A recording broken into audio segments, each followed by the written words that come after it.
Hi, boys and girls. This is Mrs. Berquist, and I want to talk to you about some words that you can include in your writing.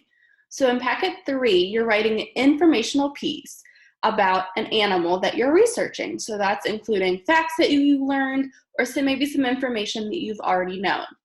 So a word that you can include is the word some. You could say, some of my pencils are purple. So as you can see in my picture, not all of my pencils are purple, only some of them. So some talks about a portion or just a small part of your group.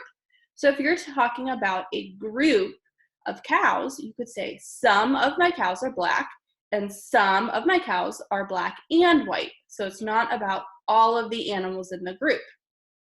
The next word that you could use in your writing is all. In this one, it is all of the ducks are white. So as you can see in my picture, all of my ducks are white. All means you're talking about the whole entire group. You could say all of my frogs are green. So every frog in the group that you are talking about is the same color green. Another word that you can use in your writing to spice some things up is the word most. In this one, it says most of the flamingos are pink. So in my group, I have 1, 2, 3, 4, 5 flamingos, and 4 of the 5 flamingos are pink. So most of them are pink. Only one of them is brown. So most, when you are using it in your writing, is talking about almost all of your group. Not every single one, but all, mostly all of it. The next one is few. So this sentence says, a few students in the lunch line are boys. So you can see I have a bunch of students in my lunch line, but if I count them, I have 1, 2, 3, 4 girls, and I only have 2 boys.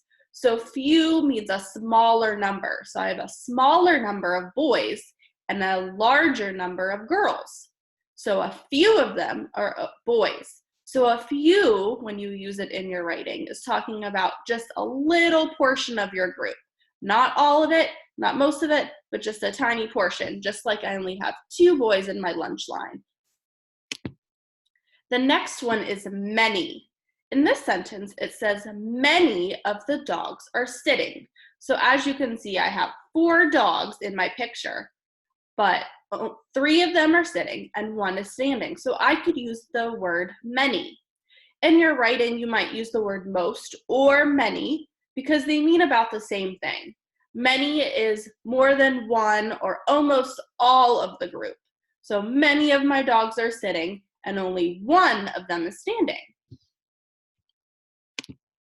So this is a review of the words that we've learned today. So we have some, all, many, or most. And this is just a quick picture that shows you what those words mean.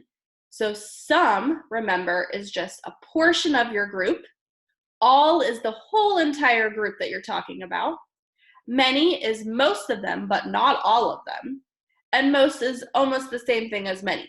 It's almost all of your group, but not every single one. There's still a few that are missing from the group. So you have some, all, many, and most. So you can use these words in your writing to spice things up a little bit and to help explain facts to your readers. They might not know the facts that you've learned during your research, so you can use the words some, all, many, and most to describe some of the facts that you've learned.